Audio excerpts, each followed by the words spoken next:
Good evening dears, good evening investors. Siyad Ilikkal. എല്ലാ ദിവസവും വൈകിട്ടുള്ള market ന്യൂസിലേക്ക് കിടക്കാം.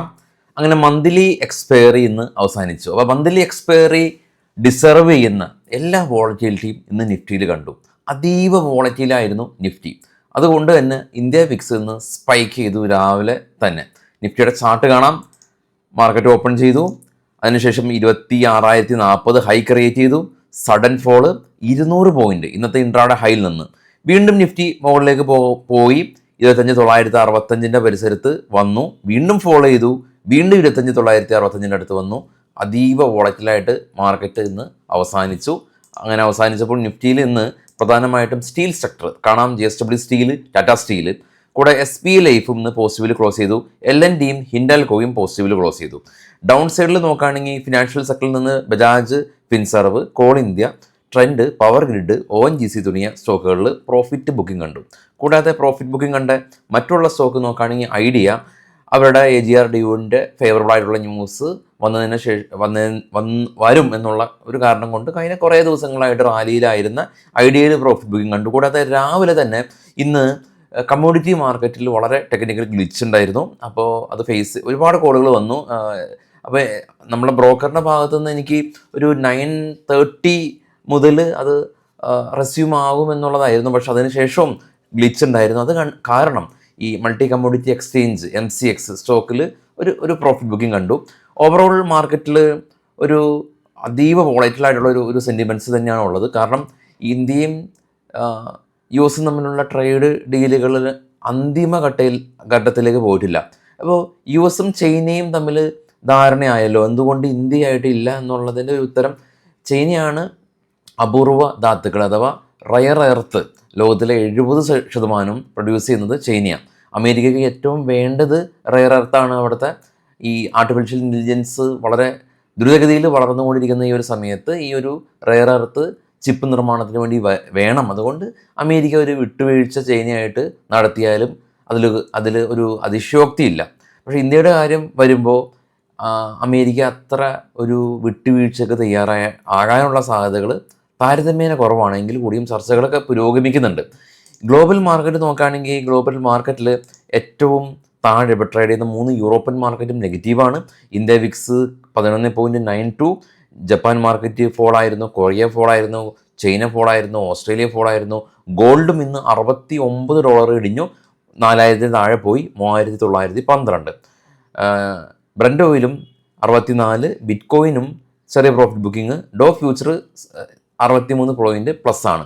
അപ്പോൾ ഗ്ലോബലി നോക്കുകയാണെങ്കിൽ എല്ലാ ഭാഗത്തും ഒരു പ്രോഫിറ്റ് ബുക്കിംഗ് കാണുന്നുണ്ട്. ഈവൻ ഗോൾഡിൽ അടക്കം.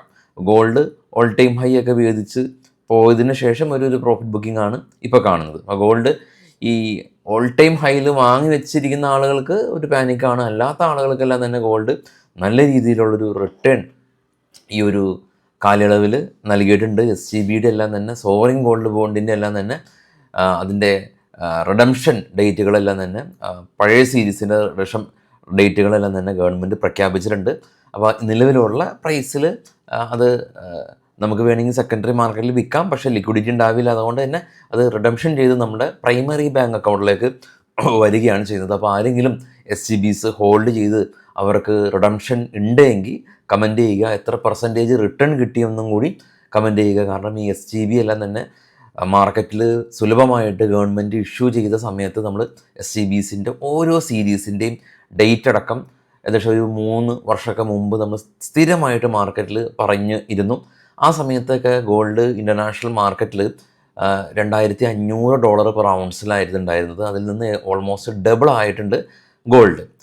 അപ്പോൾ അന്ന് മുതൽ എനിക്കറിയാം ഒരുപാട് ആളുകൾ വാങ്ങി വെച്ചിട്ടുണ്ട്. അപ്പോൾ കമൻറ്റ് ചെയ്യുക.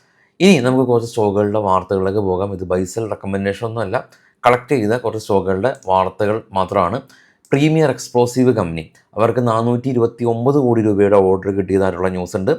New gen software company net profit 64% year on year വർധനവ് രേഖപ്പെടുത്തി.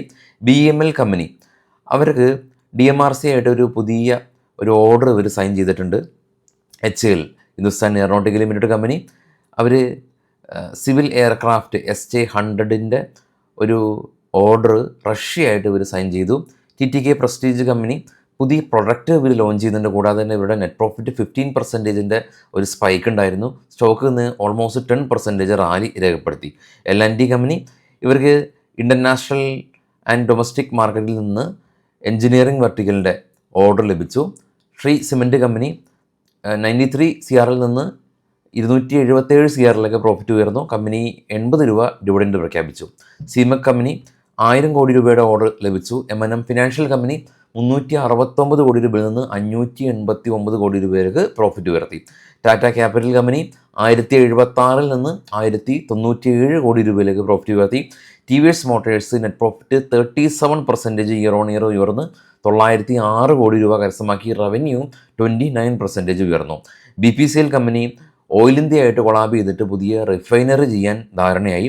IOC അതുപോലെ 2000 കോടി രൂപ ക്ലീൻ എനർജി പ്രൊജക്റ്റിന് വേണ്ടിയിട്ട് സ്പെൻഡ് ചെയ്യാനായിട്ട് തീരുമാനം ആയിട്ടുണ്ട്. BEML കമ്പനിക്ക് ഇന്ത്യൻ ആർമിയുടെ ഭാഗത്തു നിന്ന് പുതിയൊരു ഓർഡർ ലഭിച്ചു. ബൊണ്ടാൻഡ എഞ്ചിനീയറിംഗ് കമ്പനി 36 കോടി രൂപയിൽ നിന്ന് 89 കോടി രൂപയിലേക്ക് പ്രോഫിറ്റ് ഉയർന്നതായിട്ടുള്ള ന്യൂസ് ഉണ്ട്.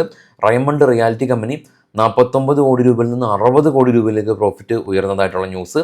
ഒല കമ്പനി ഇവരുടെ സെൽ പവേർഡ് വെഹിക്കിൾസിന് ഗവൺമെൻറ്റിൻ്റെ ഭാഗത്തു നിന്ന് ARAI വേരിഫിക്കേഷൻ ലഭിച്ചതായിട്ട് കമ്പനി അറിയിച്ചു. Aditya Birla real estate company 2 കോടി രൂപ പ്രോഫിറ്റ് ഉണ്ടായ കമ്പനിയാണ് ഈ തവണ 16 കോടി രൂപ ലോസ് ഉണ്ടാക്കി. കൂടാതെ RateGain travel company Royal Orchid ഹോട്ടലായിട്ട് ഒരു പാർട്ണർഷിപ്പ് സൈൻ ചെയ്തിട്ടുണ്ട്. RateGain travel company airport lounge facilities എല്ലാം തന്നെ നമുക്ക് തരുന്ന ഒരു കമ്പനിയാണ് റൈറ്റ് ഗെയിൻ ട്രാവൽ കമ്പനി. അപ്പോൾ നമുക്ക് മാർക്കറ്റിൽ നോക്കുകയാണെങ്കിൽ ഇപ്പോൾ റൈറ്റ് ഗെയിൻ ഒരു ഉദാഹരണം, അതല്ലെങ്കിൽ നമുക്ക് RETs അല്ലാതെ തന്നെ മറ്റൊരു ഉദാഹരണം റിയൽ എസ്റ്റേറ്റ് ഇൻവെസ്റ്റ്മെൻറ്റ് ട്രസ്റ്റ്, അല്ലെങ്കിൽ അങ്ങനെ ഒരുപാട് പല പല സെഗ്മെൻറ്റിലും പല വളരെ സ്പെസിഫിക് ബിസിനസ് ചെയ്യുന്ന പല പല കമ്പനീസും ഉണ്ട്. അതായത് ലെയ്സിൻ്റെ പാക്കറ്റൊക്കെ ചെയ്യുന്ന കമ്പനീസ്, അങ്ങനെ ഓരോ മേഖല നമ്മൾ എടുക്കുകയാണെങ്കിലും നമ്മൾ കാണാത്ത അല്ലെങ്കിൽ നമ്മൾ കേൾക്കാത്ത അല്ലെങ്കിൽ വളരെ മൊണോപ്പൊളി നേച്ചറിലുള്ള കമ്പനീസുണ്ട്. ഈ പറഞ്ഞ MCX എല്ലാം തന്നെ ഒരു മൊണോപ്പൊളി നേച്ചറുള്ള കമ്പനിയാണ്.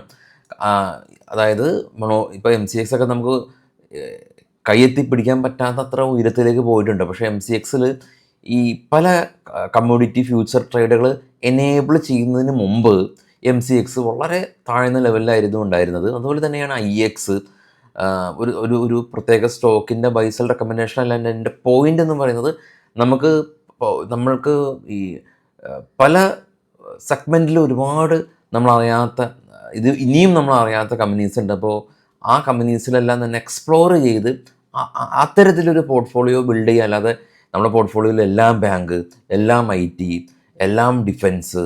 അപ്പോൾ ഡിഫൻസ് താഴെ പോകുമ്പോൾ സ്റ്റോക്ക് താഴെ പോകും, നിഫ്റ്റി കയറുമ്പോൾ അതിൻ്റെ ബെനിഫിറ്റ് ഉണ്ടാവില്ല. അതുകൊണ്ട് തന്നെ ഇന്ന് തന്നെ ഇത്തരത്തിലുള്ള പല പല കമ്പനീസിനെ ഐഡൻറ്റിഫൈ ചെയ്യുക, കമൻറ്റിലും രേഖപ്പെടുത്താൻ ഇങ്ങനെ ഒരു കമ്പനി ഉണ്ട് എന്നുള്ളത് മറ്റുള്ള ആളുകൾക്കും അത് ബെനിഫിഷ്യൽ ആവും. അപ്പോൾ എല്ലാവർക്കും ശുഭരാത്രി. Thank you all.